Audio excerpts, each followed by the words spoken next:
Stanford University.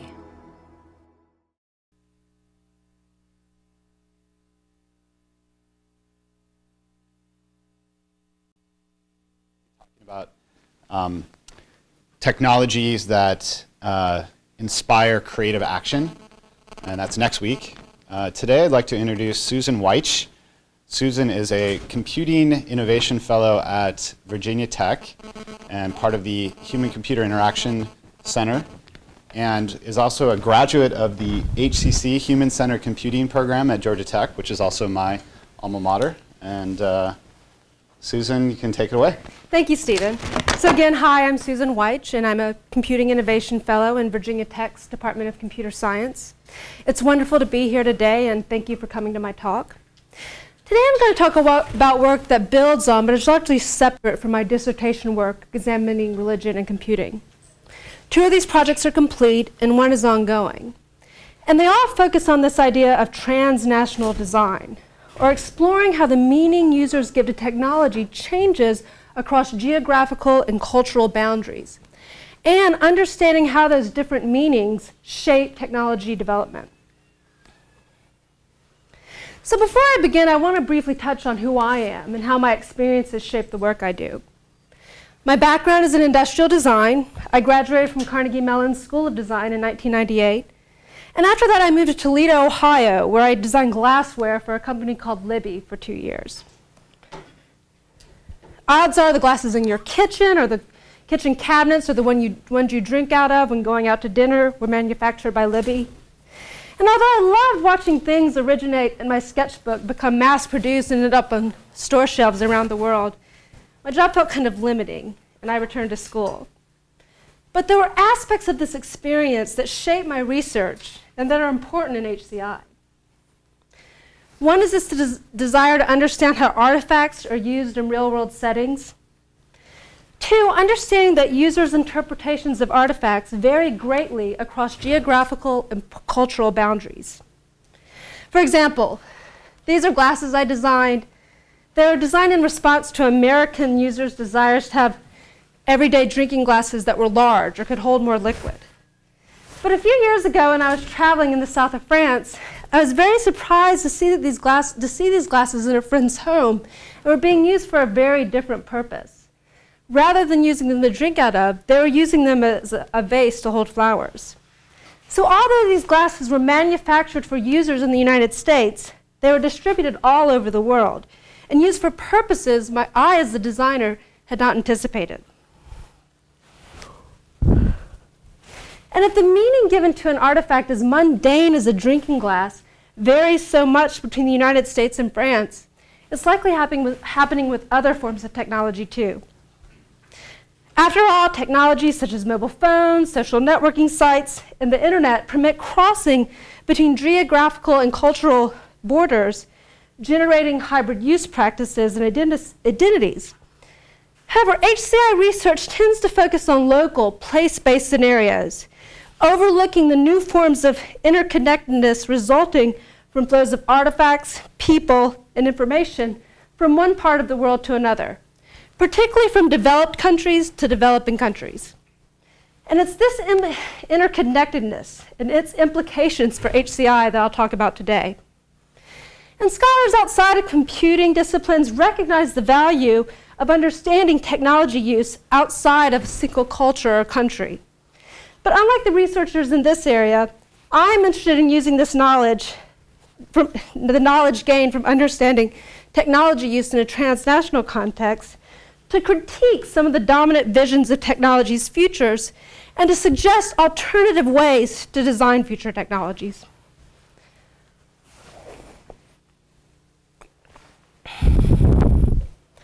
So I'll begin with a project that's part of my dissertation work, and that's the development of Sundial, a mobile phone application that prompts Muslims to their daily prayer times. And I spend a bit of time on this project, so bear with me. But I really like this project because findings from the commercialization of Sundial on Apple's App Store helped me arrive at my current research interest in transnational design, or again explored how the meaning users give to technology changes across boundaries and understanding how those different meanings can shape technology development. To further illustrate how the meaning users give to technology changes in different parts of the world, I'll present work examining how professionals in Nairobi, Kenya, use information and communication technologies, or ICTs. This is a phrase I'll use throughout the talk, in their work and home life. Following that, I'll describe my ongoing research with professional Kenyans who live in the United States, and investigating how they use ICTs in their work and home life. And findings from this work reveal how the lack of technology infrastructure and access to computers are problems not confined to the developing world, but also have implications for users here. And I'll talk about my latest efforts on how to design and evaluate technology within a transnational context. Then I'll end by describing how this work contributes to human-computer interaction for development, or HCI for D research, by broadening the current topics explored in this area and providing the HCI community with a more nuanced understanding of users in the developed world.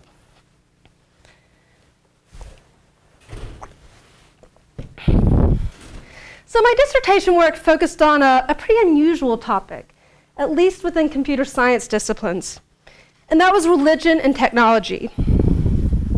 Within this topic, I explored how technology is changing traditional religious practices among various religious groups, including Muslims.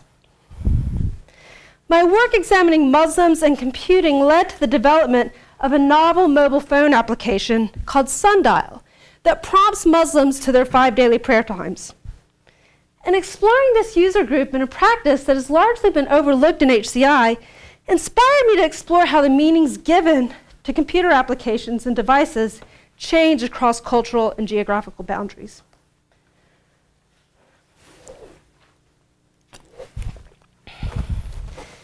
Islam is an attractive faith for understanding how this meaning changes across how technology is changing traditional religious practices, for a couple of reasons. Muslims have a long history with technology use. They developed some of the first compasses and telescopes to solve problems related to time and determining the sun's position in the sky. Further, Islam is growing rapidly worldwide in the United States and in the United States. And it's estimated by the end of this century there will be more Muslims than Catholics in this country. And despite this growth and their long-standing use with technology, they've been overlooked or understudied in prior HCI research. So to begin this project, I conducted interviews with Muslims in Atlanta and asked them about how they use mobile phones, email, and the internet in ways tied to their faith. I also conducted observations in area mosques. And people often ask me, is there anything different about designing religious forms of technology? The short answer is no, but I found that working with this user group, who have a very different faith background than my own, prompted me to consider things that I hadn't typically done in prior user studies. For example, I had to learn the proper protocol for entering a mosque, and throughout my project, I consulted with a scholar at Emory University just to ensure I wasn't potentially developing anything that could be seen as offensive in the Muslim faith.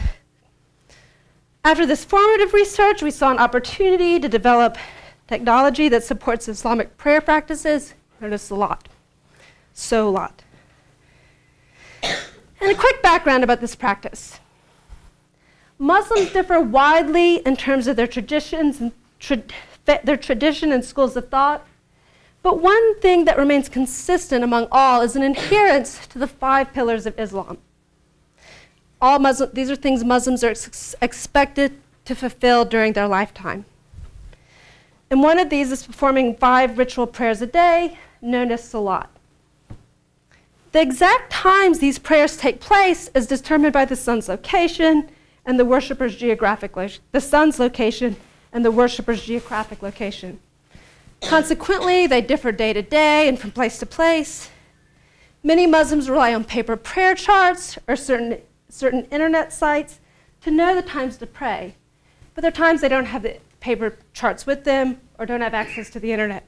And consequently, they miss praying at the appropriate time. Hey, Susan, quick question. Yes? If one is without a paper chart, is there some... presume being without a paper chart is a long-standing problem. What's the normal fallback? I'll get to that, Scott. So after our formative work, we started sketching and brainstorming. And I want to briefly talk about this process because I think it often gets glossed over in HCI research and tends to contribute to this idea that design is some kind of black art. That's my sketchbook. I carried it with me during my observations at mosques, where I made a note of anything and everything that was inspiring or potentially relevant to the project.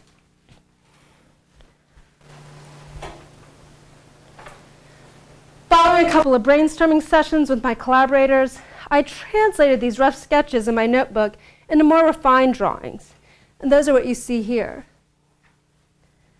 I deliberately created a divergent set of ideas to explore a range of design possibilities with our target users.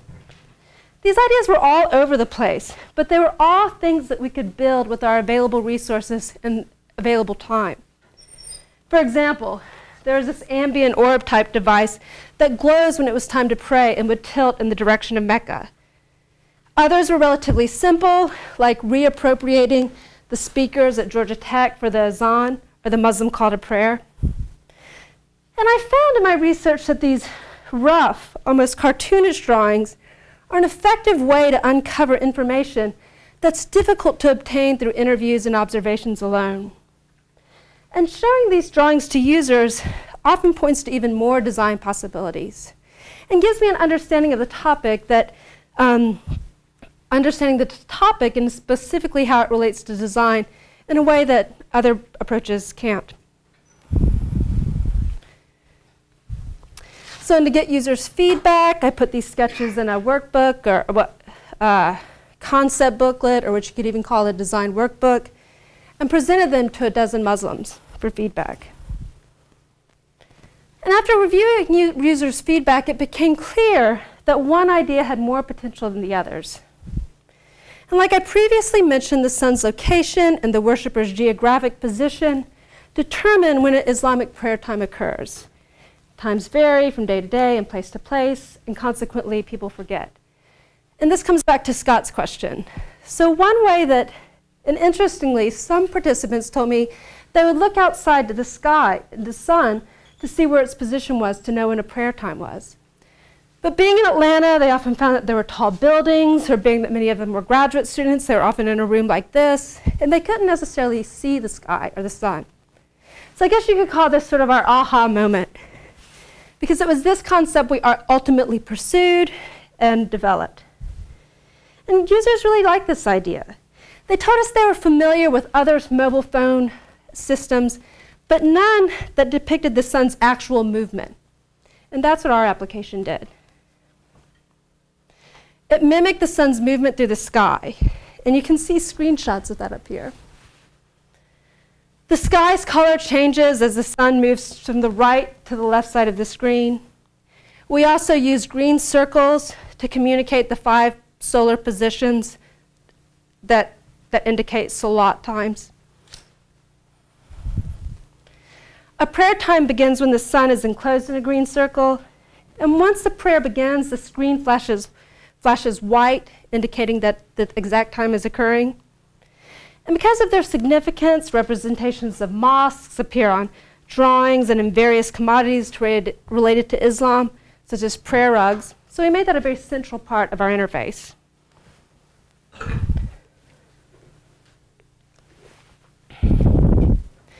We used J2ME to develop a prototype version of the application that ran on Nokia 6600 phones. And we distributed these phones to 10 practicing Muslims in the Atlanta area during a 2-week real-world, real-use evaluation. We interviewed participants before and after the deployment and asked them questions about their experience with the application and how it compared to other methods they used to know prayer times. And after analyzing our data, we discovered there was a lot of commonality in how participants responded to the imagery on the mobile phone's interface. For example, the silhouette of the mosque prompted discussions of the history, experience, and practice of Islam. In addition to knowing the right time to pray, our participants also talked about how they reflected on a variety of aspects related to their faith. These included thoughts of pilgrimages, living in places where mosques were more commonplace than they are in Atlanta, and being reminded that they are part of a larger global faith community. And this quote is representative of many we heard from our participants. A lot of people in the US, we wish we could be there in the Middle East, or in a country that had more of this.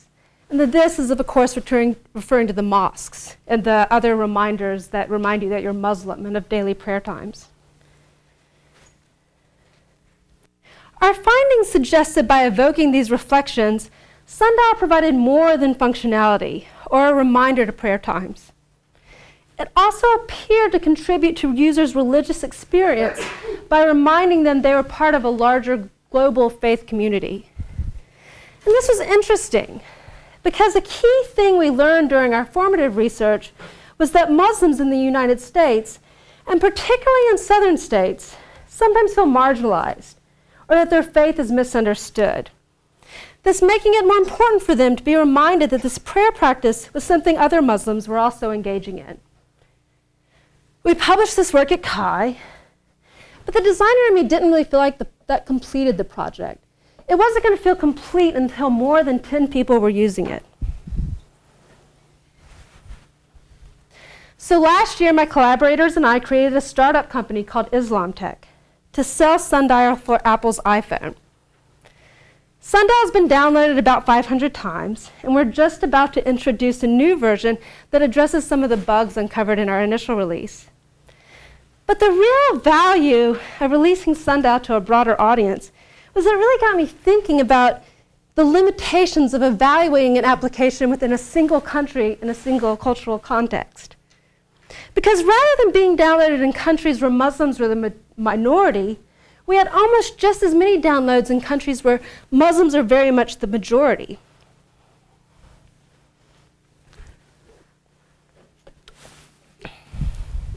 We've had a number of sales in Saudi Arabia, Malaysia, and Indonesia, where unlike Atlanta, mosques and other symbols that remind Muslims of their faith are everywhere. In these parts of the world, reminders of prayer times are a ubiquitous part of the environment. But monitoring our sales caused me to wonder why these users were downloading the application and what kind of meaning they gave it. And I speculated that that meaning would be very different from what I uncovered in my initial deployment study in Atlanta. Further, after studying religion and computing for 6 years, it dawned on me what the real value of using religion as a lens to understanding technology appropriation was for CHI, beyond being a topic that was simply interesting to study.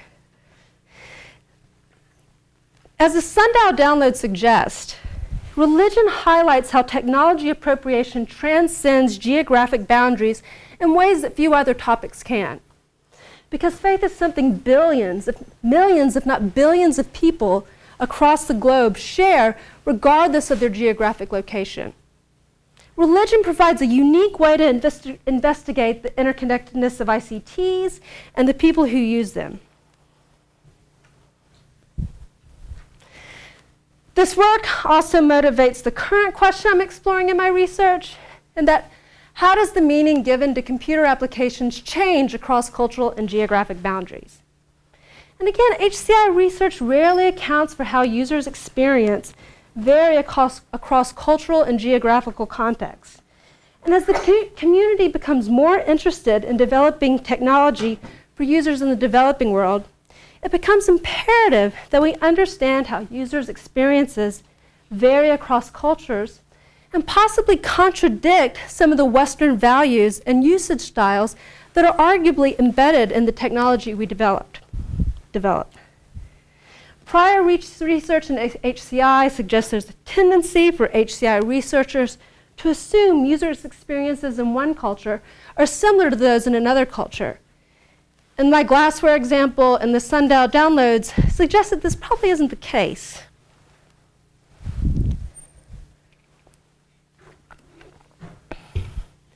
And in hindsight, studying religion and technology was an ideal stepping stone to get to this topic I'm exploring in my current research.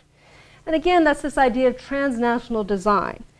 or exploring how the meaning users give to technology changes across geographical and cultural contexts, and how those different meanings can shape the technology we develop. And why study this? Accelerated movements of technologies and cultural migrants have generated an understanding of place and community that can no longer be considered in purely local terms. However, and I'll say this again, there appears to be a tendency in HCI work to focus on local, place-based scenarios, and overlooking the new forms of interconnectedness ICTs facilitate, particularly between countries in the developed world and countries in the developing world. These global changes suggest focusing on the connections between sites in the developed and developing world may be useful for uncovering how changing cultural contexts conditions the meaning and uses of technology, and ultimately how that can inform design. And it can also provide greater insights into how world systems affect local and global communities. I'm not the only person in the HCI community who sees that this issue has a lot of traction, a lot of potential. It's an area gaining increased interest, as indicated by this upcoming workshop that'll happen at CHI in Vancouver that's being put on by some of my colleagues. So I'm going to take you to a very different part of the world now, and that's Nairobi, Kenya, and discuss a project examining how professionals in Nairobi interact with ICTs in their everyday lives. In order to understand how meaning changes across cultural and geographical boundaries, I traveled outside of the United States. And here I want to demonstrate how understanding technology use in a transnational context can be useful for critiquing a dominant vision surrounding technology's futures, and suggest alternative ways to design future technologies. Specifically, my findings from this study challenge this access anywhere, anytime design paradigm that I see as driving technology development. This fieldwork in Nairobi was a part of my larger efforts to understand how technology was used to support religious practices in the developing world. And if you're interested in that work, there's a paper that we published about it. But what was also really interesting about this data I collected in Kenya was that our sample was made up of users who are very different from those who've been typically studied in HCI 4D work.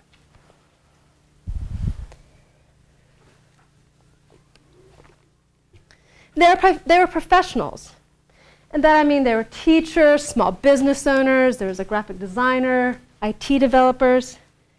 They were higher income and better educated than users examined in prior HCI 4D work. In contrast to these studies,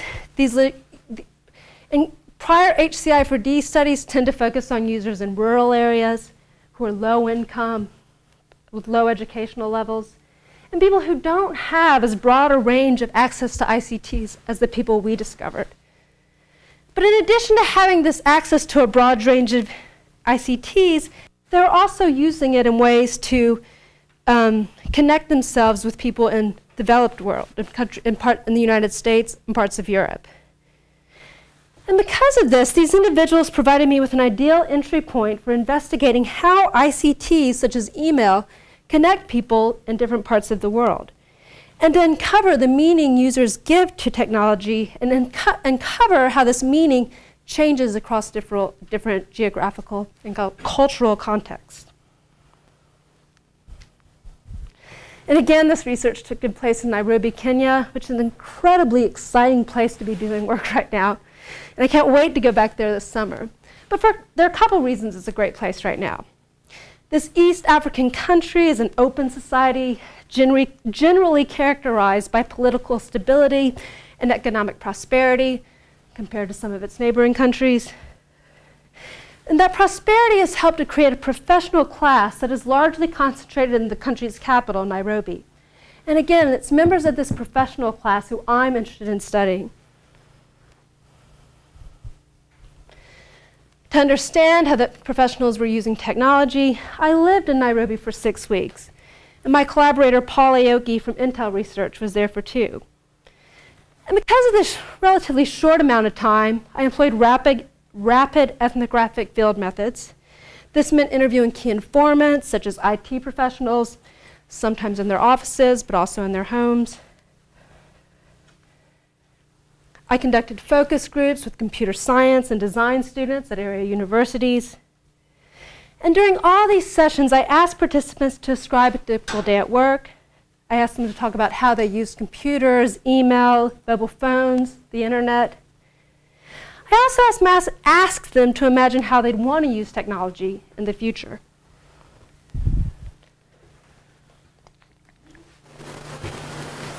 These findings are based on the analysis of 27 transcribed interviews, nearly 200 photographs, 100 pages of field notes. And the constant comparative method guided our analysis, or myself and my collaborators, who are very much experts in this HCI4D area, looked for key issues and reoccurrent themes in the data to focus on. And for this talk, I'm only going to discuss two of the factors we uncovered. And they illustrate how the meaning users give to technology in this context differs from the meaning some users give to ICTs in the United States. And I'll describe how these findings, and I'll conclude this section by talking about how these can shape design. Those I interviewed consistently explained how the high cost of internet access affected their interactions with computers and their ability to communicate with people abroad. Although more than half of the 30 people I interviewed had computers in their home, only 2 had access to the internet there. And for the most part, high costs made having internet access at home unaffordable. Further, those who didn't have access to internet at home didn't think getting it really justified the cost, when many of them had internet access at work. Many participants told me they arrived to work early or stayed there late to use the internet for non-work related purposes, such as looking at Facebook, watching videos on YouTube, or sending email to their friends, family, and coworkers abroad. And this quote illustrates what many people told me during the interviews. Additionally, many people told me that visiting a cyber cafe was more economical than purchasing a residential internet access plan. Most participants lived within walking distance of a cafe and told me they visited them when going to work wasn't an option. But high costs also affected how they used computers at the cyber cafe. They rarely talked about surfing the internet or spending long periods of time online, simply because they were paying for costs by the hour. Further, the reality is that speeds available in many of these cafes where a single dial-up connection is sometimes shared between multiple users can be painfully slow. Thus, participants are forced to experience the internet at a glacial pace and pay for each minute they wait for something to download. Consequently, participants made a point of using their time online as efficiently as possible. A common strategy for maximizing time was to prepare as much of the necessary documents for online interaction at home prior to going to the cafe. For example, participants told me they would compose an email at home on an offline computer, save it to a USB drive, and then take it to the cafe where they would send the email. This eliminated the need to pay for time spent composing an email. Other participants told me they quickly looked for websites at internet cafes, then saved them on a flash drive to view them later on their personal computer at home, very much indicated by this quote.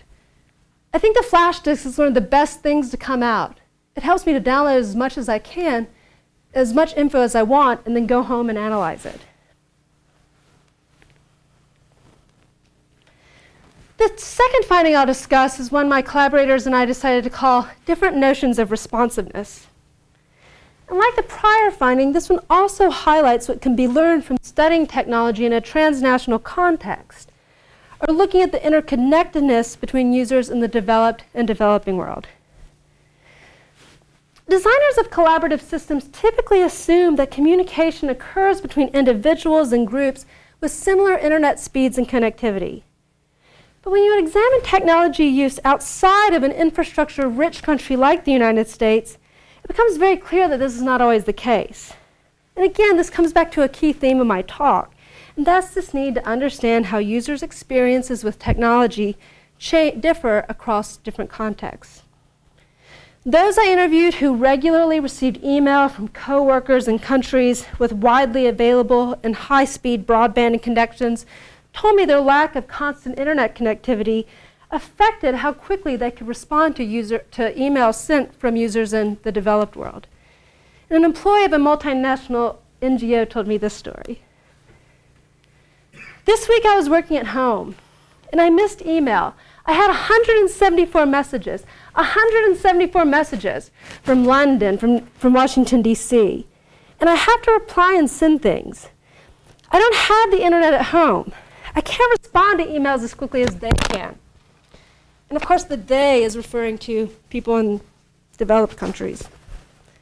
And this story was similar to ones I heard from people over and over. When they weren't at work, they were unable to follow the ongoing email threads taking place among their coworkers because they didn't have access outside of the workplace. And this caused their email response times to take longer than their coworkers in places like the United States, who had constant and easily available internet access. Further, participants were concerned that their slow response times would be interpreted as them having a poor work ethic by their coworkers in the developed world, rather than being indicative of their inability to easily access the internet. And again, you can see how these infrastructural differences between the United States and Kenya impact the meaning users give to technology.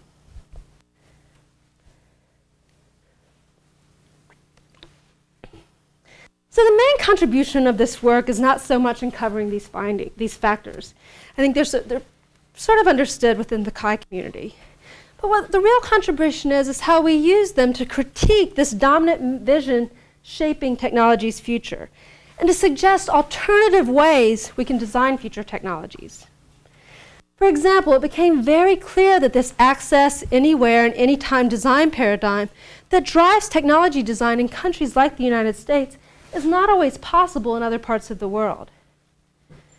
In the United States, designers expect widespread internet connectivity in users' homes and workplaces, and tend to design if that's always the case. But maybe even more interesting, and something I'm continuing to explore, is that this internet access anywhere and anytime might not be desirable. Some participants told me they weren't interested in adopting a work culture that relied so heavily on fast-paced email exchanges rather than face-to-face communication. This suggests that Western professionals' attitudes about efficiency and ICT use may conflict with Kenyan's cultural values, and highlights the need for continued and longer-term research to understand to what degree these cultural biases are embedded in technologies and the way we imagine them being used.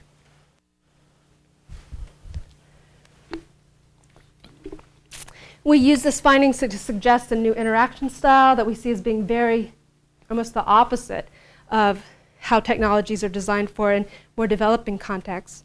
And we call that deliberate interactions, a planned and purposeful interaction style that involves offline preparation. And I'm going to quickly give two examples of how we see that you can account for this deliberate interaction style in interface design. There are more examples in the paper. Collaborative tools and email clients can be augmented to help reconcile the differences in response times and to alert those with higher connectivity speeds and easier access to the internet about users with deliberate interaction styles. This will require adding additional contextual factors to existing interfaces. A pretty simple idea along these lines is illustrated by the Google Mail feature that exposes the sender's time zone.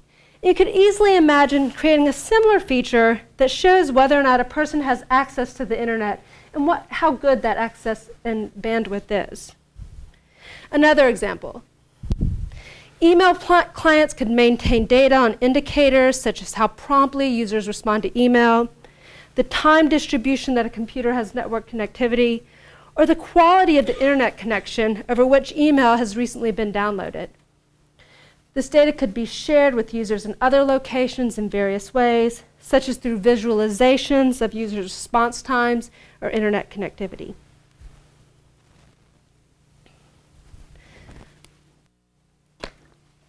And so this work began to illustrate how the meaning Kenyan professionals give to some ICTs differs from the meaning American users might give to some forms of technology. And it also highlighted new design opportunities. And again, given that I'm interested in the ways that ICTs facilitate interconnectedness between users in the developed world and developing world, it also prompted me to study individuals in the United States who regularly communicate with people in parts of the developing world. And I was fortunate, being in Atlanta, that it was home to one of the largest Kenyan immigrant communities in the United States. So I'll return to the United States now. And like those I interviewed and observed in Nairobi, these participants tended to be higher income and better educated than most people in their country. But rather than living in Nairobi, they lived in the suburbs of Atlanta. Importantly, like participants in my prior research, these users also regularly use ICTs in their daily lives and to communicate with people in their countries of origin. With this ongoing research, I'm continuing to uncover ways that investigating ICT use in a transnational context is useful for critiquing some of the dominant visions driving design. I'm also learning how factors that shape ICT use in Kenya also affect ICT use here in a developed country. And internet access and high costs are not problems confined to Kenya, but very much have implications for users here in the United States. So a little bit about these participants. Unlike immigrants from some other countries in sub-Saharan Africa, Kenyans typically come to the United States for aspirational purposes. In other words, they come here by choice, most often to further their education or find better employment opportunities.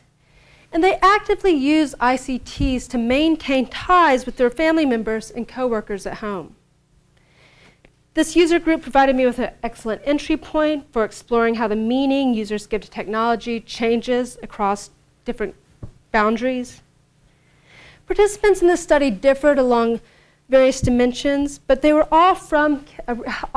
they differed in terms of how long they had lived in the United States, their income levels, and degree they spoke English. But one thing that all shared in common was they were born in Kenya, and most of them had a desire to return there.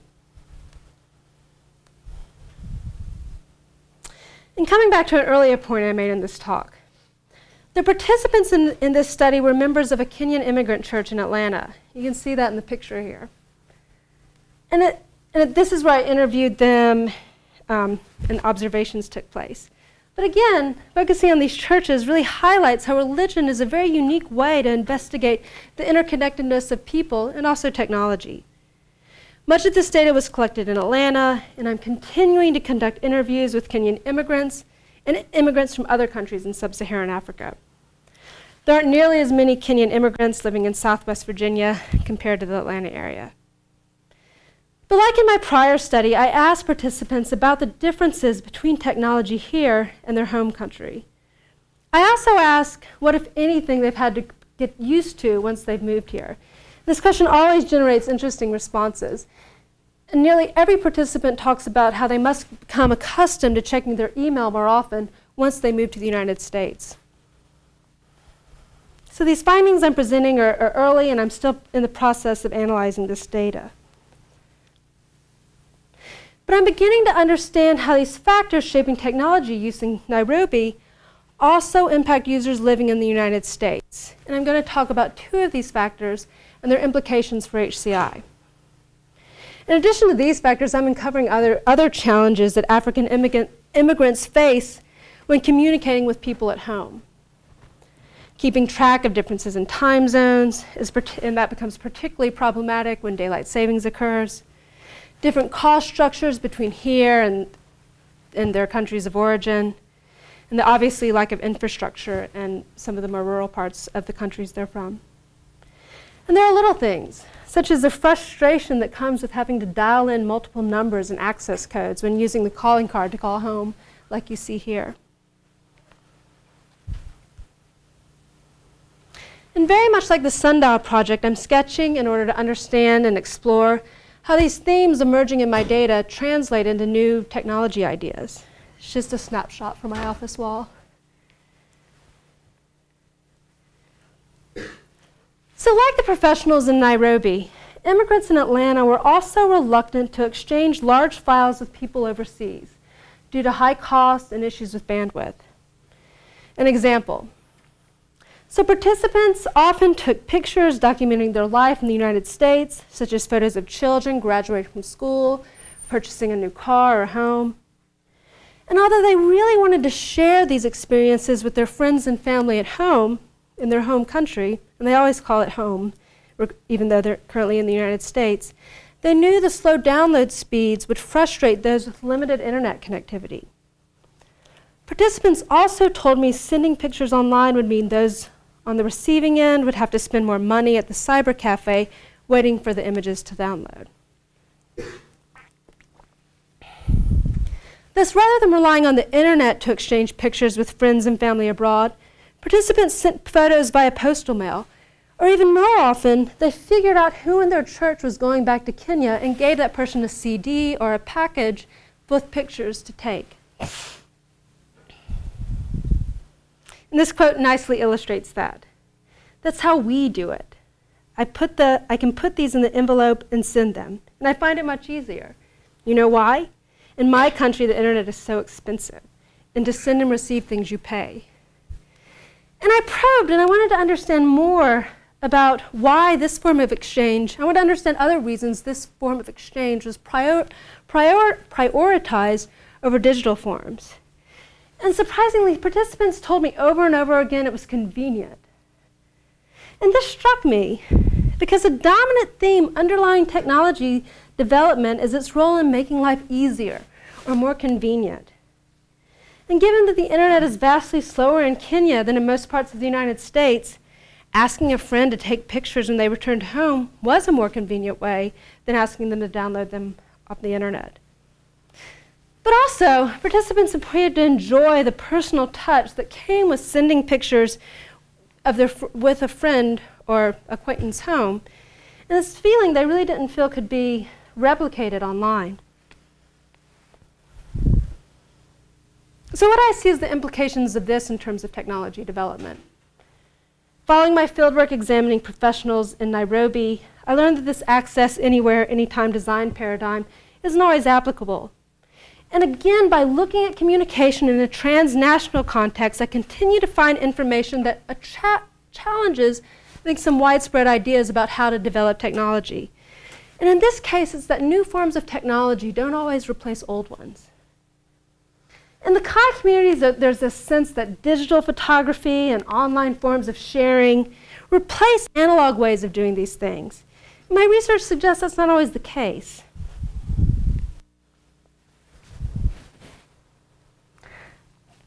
So I wanted to quickly talk a little bit about how I'm continuing to explore this question, but very much from a design point of view. My current work is guided by a research through design approach. And for me, that means understanding those I'm designing for and making something, whether it be a drawing or a prototype, in every step of the process. Like I showed you earlier, I'm translating empirical findings from my fieldwork into preliminary design ideas and presenting those sketching to users. And again, I find that doing this is a really effective way to understand how findings from my fieldwork can inform technology design, and to also gain a deeper understanding of how these messy issues, such as infrastructural differences between different countries, shape users' responses to different kinds of technology. So I've generated dozens of ideas and showed them to 20 different African immigrants. And there's one concept that seems to generate excitement and feedback, more so than the other ones. And this idea responds to two opportunities that appear over and over again in my research. And first, this is this desire to see home, to simply see where you come from on a daily basis. Second, keeping track of time zone differences was challenging, even for people who've lived in the United States for years. And knowing the right time to call home is important, because people don't want to call when someone's sleeping. But also, if you call someone at 3 or 4 in the morning, there's a sense that something's horrible happening, a death or a horrible sickness. So the idea is imagining that you can see a live view of your home village on your mobile phone, and also your family can see a live view of where you live in the United States. I imagine it being something like a screensaver on mobile phones. So I don't know if this is a system that should be built, and I want to continue to explore some of the messy issues surrounding creating something like this. So I'm building prototypes as a way to explore these issues. And again, this is a device specifically designed to connect people in the developed world with people in the developing world. I mean, there are obviously cultural and infrastructural differences between these two countries that I see this as an initial step in understanding. I built 7 of these prototypes, and they're basically hacked picture frames with the image. The image on the screen depicts the user's home country. This is a picture of Machakos in southern Kenya.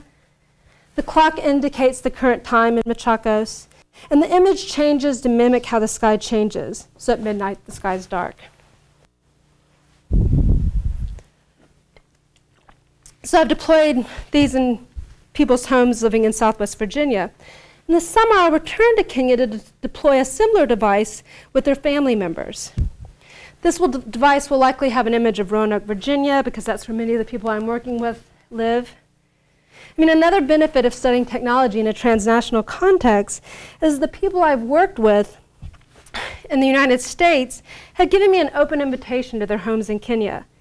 And this is great because it typically takes a lot of time to build trust with participants so they'll feel comfortable with letting, a random American come into their home and ask them to interact with a technology device. So the relationships I've developed in the United States have very much helped me with the research I plan to do in Kenya.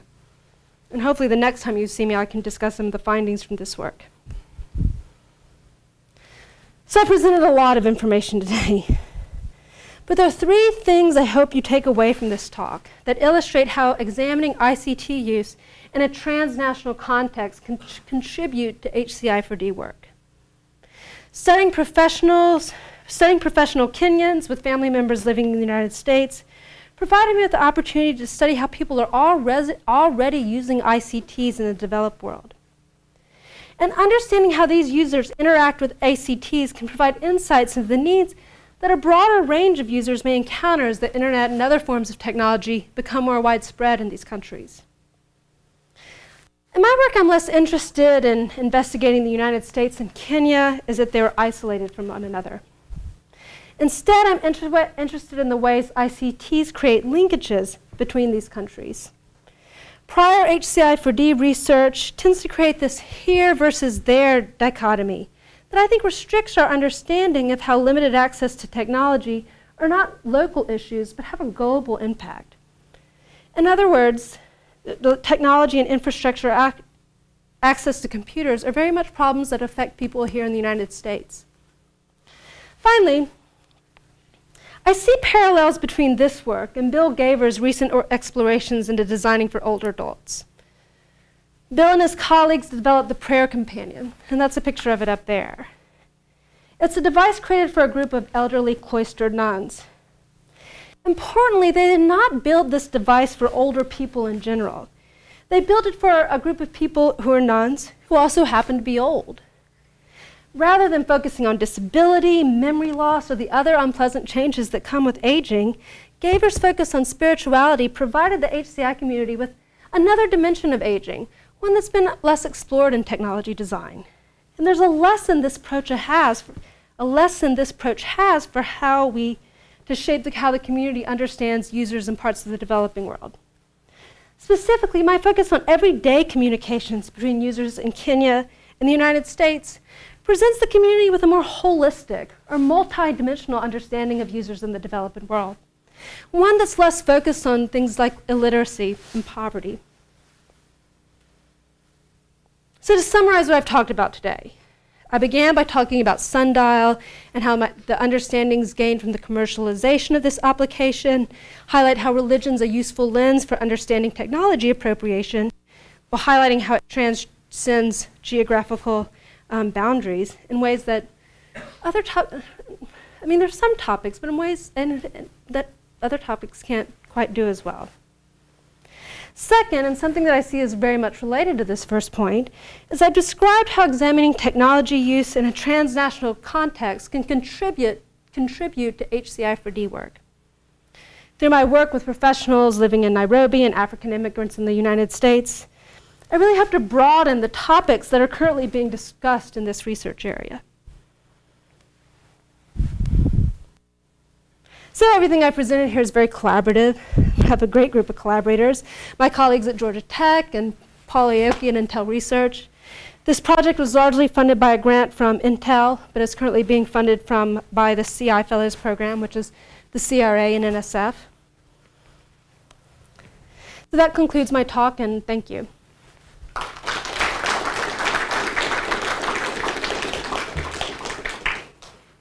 So I'll take questions. Yes? Anyone ever concerned about putting a monetary value in some kind of religious application?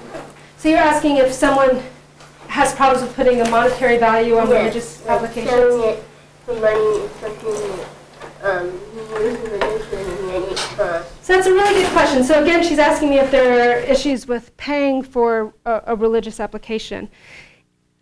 It varies across faiths. I would speculate that it might be more of an issue with Christians, but not so for Muslims. And I largely attribute that to them having a long history of buying things, whether it's a compass or one of those plastic clocks I showed you to prompt them to their prayer times.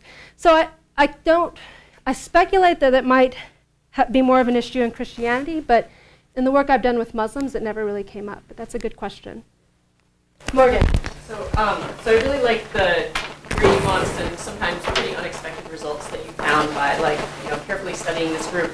There's an interesting tension though. You mentioned in a way wanting to focus on more of this middle class user base in a way to I'll kind of put an idea on it to avoid othering the group too much, to avoid saying like, oh well, in contrast to our middle class whiteness, all those people are poor and black or poor. Which is very common, I think, in work, unfortunately. But it's there's sort of a tension there between not wanting to other that group too much and also to acknowledge the difference, how different the infrastructure can be. Because the infrastructure for these folks is presumably, even though it's still quite different, it's probably still a lot better than it could be for others. So I'm just curious, like, how you would propose resolving that tension. No, you're very right, and I think in this talk, I very much want to rail against even what you've seen as sort of something that this idea on poor, low income, and I do need to be careful of that. And constantly, the people I interviewed are very much a minority, and I have to be very careful to just discount the other problems that a lot of people are doing some really great work to addressing. But again, I want to broaden the topics. I want to show that there's more going on, and again, I really want to focus on sort of the everyday interactions with technology and see what the opportunities are there. I mean, these issues like poverty and illiteracy are huge, and I think we need to be careful about to what degree we overestimate what role technology can have, and solving is probably not the right word, but impacting these issues. So again, the key, no, and you're absolutely right, and I think I've taken a tendency to sort of push too much, but I want to balance that with not sort of belittling that these are major issues. But there are also other ones that I think, give us a fuller, a more holistic understanding. The people I work with, their life isn't defined by poverty and sadness, and again, not to discount these things, but there's more going on. Yes? Oh! Another question? Terry. It's great to see this kind of in-depth research. One thing I was curious about in this talk, you focused on the use of the internet by this group. And my supposition is that every single one of the people who has that kind of access also has cell phones. And that they have text messaging, they have a variety of communication media that are separate from the internet and probably have, although they can still be expensive, they have very different characteristics. So I'm curious as to whether, first of all, you saw the same differences in communication patterns, or if they have strategies for blending. So again, talking about broadening the topics in HCI4D research, and you're absolutely right. I mean, the mobile phone's huge, but given sort of the developments, there's the fiber optic cable coming in, which is supposed to give higher internet access speed. There are opportunities in HCI4D research to also talk about the desktop experience, because like you say, it's very different from the mobile experience. So there were, to get back to your question, there are ways that these, I guess I'll call desktop computers and mobile phones blended. One of the most common ways is to send somebody a text message to let them know you'll be on Skype, so as a way to arrange times for you to talk. Another way was, given that response times tend to be different between users in Kenya and here, so if you're sending something, to send somebody a text message so they'll know that you've gotten their email and you've responded to it. So there are those blending practices. But again, back to another key theme is, like, I think there are opportunities to look beyond the mobile phone. And again, not to marginalize its significance, but there are things you can do on the desktop that you can't do on the mobile phone. I think as a community, we also need to explore those. But there were sort of blending practices. Yeah, so looking at it from an ethnographic point of view, sort of what are the interesting things you see in those practices? Yeah. So no, there are definitely things going back and forth, but. Stephen. I love that you released the sundial on the iPhone App Store. Can you talk a little bit more about that? What happened when you released it? Were you able to collect any additional data? So that's been very much a learning process. I mean, there are different ways that you can. I mean, in hindsight, it would have been great when people downloaded the app if they also downloaded an application that would let us contact them. But again, sort of hindsight's 20/20, and we didn't do that.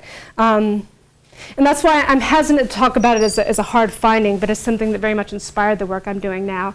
But for me, there was just, one of the best things about having an iPhone app, for me, it was a very new experience. And like logging onto the App Store every day and seeing if someone's bought it and where they bought it, it's just fun. And I've been doing that religiously for about the past year.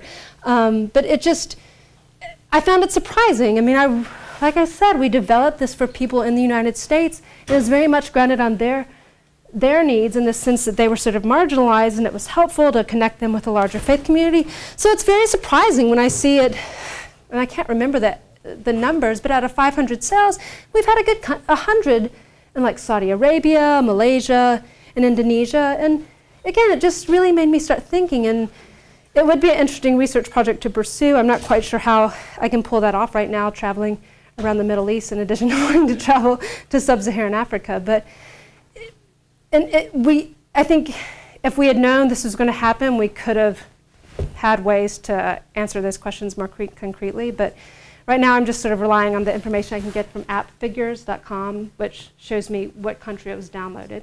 And again, maybe there's an American in that country, so there are questions about the validity of that data. But for me, it was just something that sort of prompted and got me to think about this in a way that I hadn't. And I think highlighted sort of, again, what the big thing about religion is that it can demonstrate how technology use and people transcend these geographic boundaries. So it really brought those issues to a head in a way that, I don't know, it might have taken me longer to get to. Joe Fish, I know you just have a question. I wasn't asking anything. So one of the things that I would like to hear how you respond to, I could see a lot of people say, look, you went and did all this field research and you found out the internet is expensive and slow. I could have told you that, right? How do you deal with that? Because I mean, that seems like one of the fundamental problems here. And again, I was very clear about that. I don't see that as being the clear contribution of this work. I mean, I think some of the stories related to those issues are another contribution of this work, but no, that's not the contribution of this field work. I mean, I like the stories. I think they give it a more personal touch than some of the other work out there.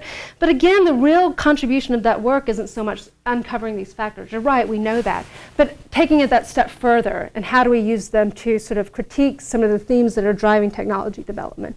And that's what I saw as the contribution of this work, sort of running counter this access anywhere, anytime.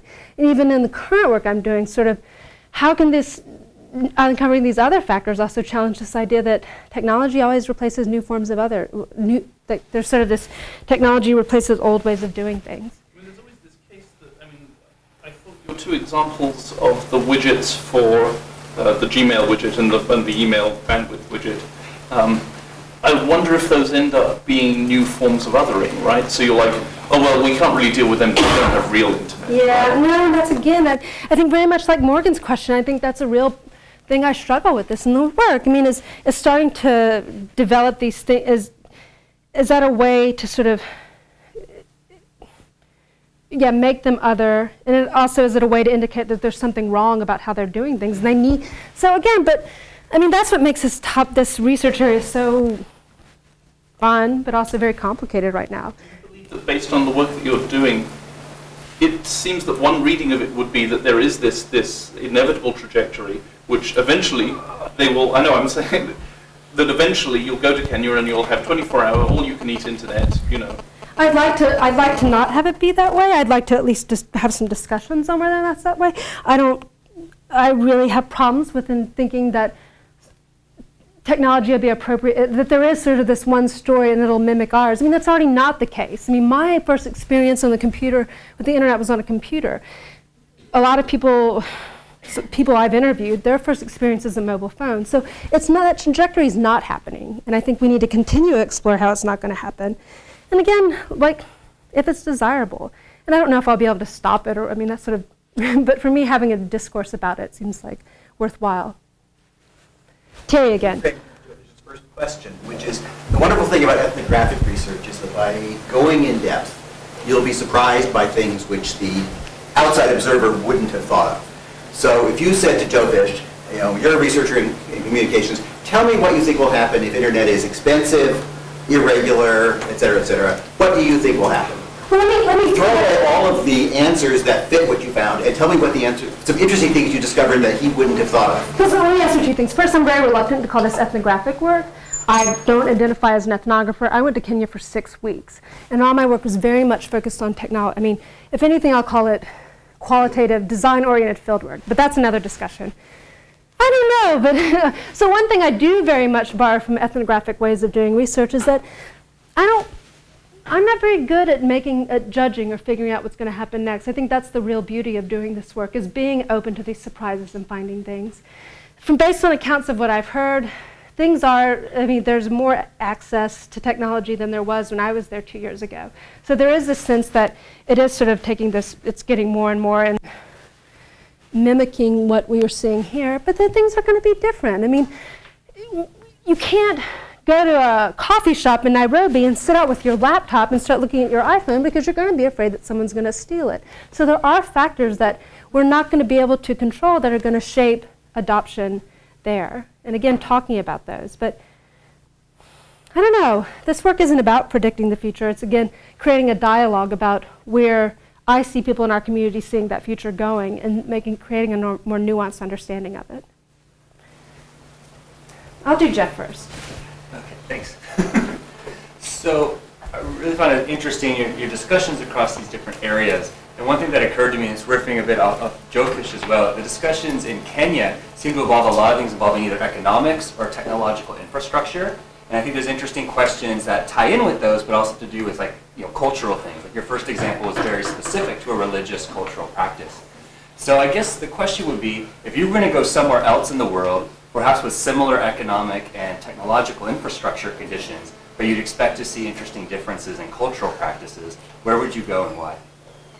Well, like I mean, Scott mentioned during lunch together, I think there's a huge opportunity to look at Appalachia in the United States and looking at differences there. So that's where I'd be good, which is conveniently in my backyard right now. But there is a level of poverty that very much exists here, and I think that would be a great lens to start to understand how people who have this sort of shared context of being in the United States and how their understanding of technology, I mean, these ideas of this access at any time and anywhere, it not only drives what I see as driving technology development, but it's embedded in everything around us, in the advertisements we see and things we see on television.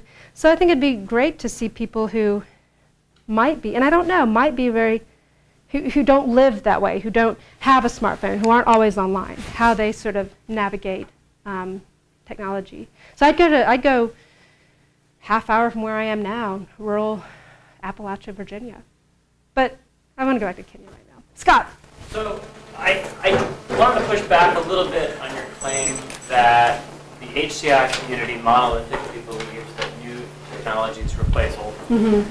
And I wanted to push up back on it 2 ways. One is, I'm not persuaded that it's really this monolithic entity, and so I'm not sure it makes sense to speak about what the HCI community, or what the Chi community does, or what the Chi community knows. It's a whole lot of folks doing a whole lot of different stuff. But specifically with the photo example, I had one example where I think Chi was a prominent place that questioned whether new technologies would automatically replace old ones. And it was all of the great work done around about 1990 on the paperless office and ways in which paper was likely to remain, at least for a little while, even as computers came online. And folks like Paul Luff and Kai and Pierre Wellner and others did really nice work showing that these two things afforded different types of tasks. And and you're right, and that was, again, me probably be a bit too heavy-handed, but there are also really great research looking at how you can embed things in paper photographs. I mean, embedding more context messages. So, no, you're right, and you're right. What's your name? Zen. Zen, what's your question? So my question is, like, I find your studies very interesting. Like many times we might like overemphasize stuff, on the technology side, but I think you're sounds like you're focused more not only on the technology, but also actually more close to the human side. So what are the most surprising things you find from this study, like over this time? Like, because I kind of feel like human beings are kind of like designers. Everyone is kind of like a designer by themselves, right? Like when the technology are matching up, infrastructure are not matching up with their day-to-day work. Like in the United States, we have all the technology around, we're probably not realizing them day-to-day. In those areas, people probably have to adapt themselves to the technology. Like what are those, like the most surprising thing for you? So you're asking sort of about this relationship between people and technology and how they basically human and a computer, because they're almost trying to adapt to each other. I think a great example is the USB drives and really how central those are to what I saw people's interactions with computers in Nairobi. And I'm guessing that's, I would speculate that's very different from here. I think there's less use on the thumb drive and doing something on an offline computer and taking it here. So I think that's a really nice example of how people sort of made do with what they're doing in a way that works for them. Other examples, I think again sort of sending, I love this idea of like finding who in your church is going back to Kenya, giving them a package, having them take it back to the airport. You tell your family member, again this comes back to Terry's sort of idea of hybrid practice, you send your family a text message saying meet so-and-so at the airport so you can get your package. I think that again sort of illustrates the way people make do or navigate these things in effective ways, in ways that work for them. Maybe that's the most important thing. They're ways that work for them. And again, it's not seen as a detriment that they can't do it other ways. Yes?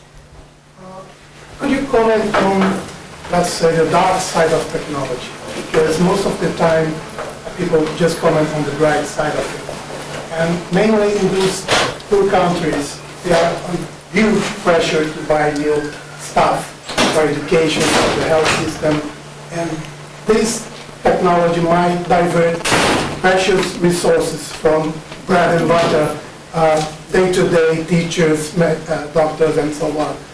So, could you comment on the political side of that? Questions about the dark side. Questions about the dark side.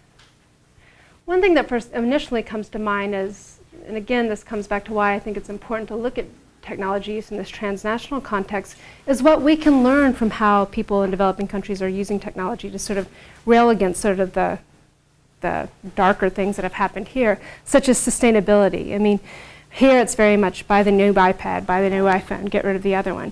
But working with these professionals here in Kenya, they would always talk about how surprising that was for them when they traveled to the United States. There's this banker I remember interviewing, he's like, I dropped my BlackBerry and it broke, and he was at some meeting in New York City, and everybody was like, oh, just buy a new one while you're here. And that was just very foreign to him. He was like, if he was in Kenya, he would find somebody to fix it. So again, I think that's a nice example of what we can learn, how they're using things, and how that might help us alleviate some of the darker I mean, if you see this sort of overconsumption as a darker side of technology use. But I don't feel like the length of fieldwork and I've done really, I don't feel comfortable commenting on sort of the darker side in terms of if you should buy a mobile phone rather than buy food. I mean, Morgan. On the personal side, but the political side of the society as a whole, because politicians are under very heavy pressure to buy technology. But, I mean, that speaks to some of the limitations in my approach to research. I mean, and that's why I have a problem with calling it ethnographic. I mean, if I truly took an ethnographic approach, I would have spent more time, though, and gained that sort of holistic understanding that comes with spending much more than 6 weeks in the field. But given that my focus was very much on the technology itself, I think that's sort of outside the scope of the work I've done. But I know there's research. There are people who've written about that. I can't remember their names. Let me... You and then Stephen. My name is Gafra Siddiqui. I am founder and CEO of Cell Soul. We put soul in cellular phones. That's why it's Cell Soul. Through religious applications. Okay. One of our applications actually navigates you to 3 nearby mosques. We have got a database of mosques. I don't think you covered. I missed that part of that.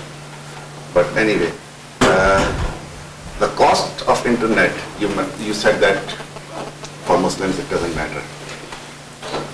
I said internet cost. Internet, yeah. With Muslim applications. Muslim applications, yeah.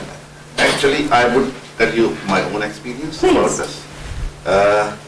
In 2007, one of our widgets was put on Sprint network, and at that time, there were not many phones with internet access.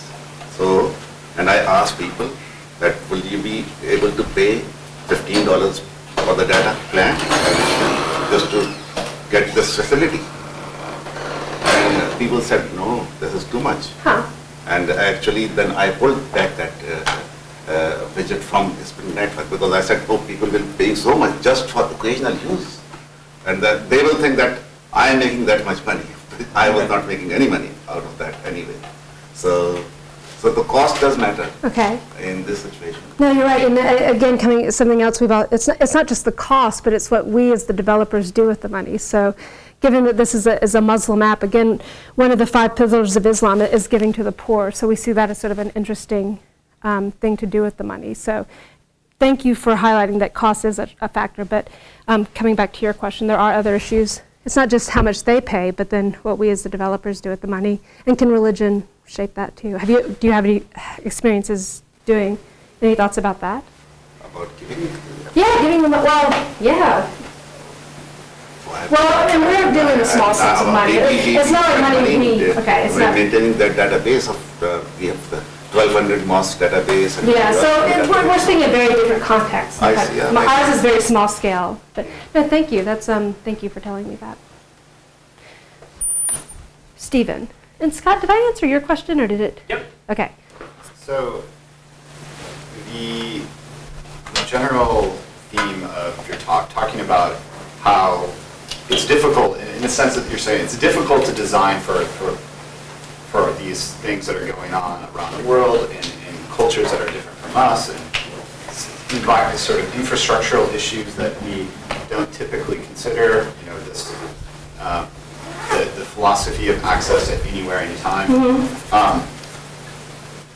What about the trade? So an alternative strategy to sort of designing from a distance, or designing for these other groups, is training the local people to design for themselves, or giving them the tools they need to be able to prototype, to sketch, to surface needs, to design their own stuff. No, you're right. And so I had a workshop paper at the UbiComp workshop on designing for the developing world, and it was very much about my interactions working with the art and design students at the University of Nairobi, and they bring a whole different level of their context and how to design for it that I can't. So I think you're exactly right. It's how can you work with people, but not just any, I think there's work with the people who are trained as designers in developing countries, and because they're familiar with these things, with the sketching, the prototyping. So they're there. I mean, it's not creating that base, they're there. I think it's, For me, I felt like one of the obstacles and it was just based on a very short experience with design students at the University of Nairobi.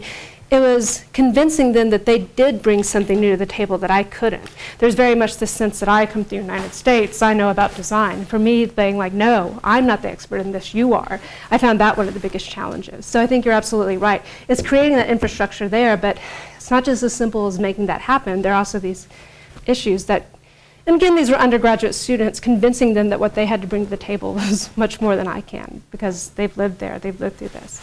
But they're there, that exist, and I think there's a huge opportunity to bring them into designing for their own setting, context.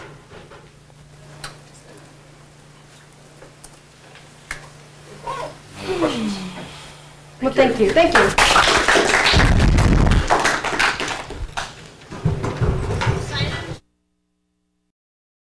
For more, please visit us at stanford.edu.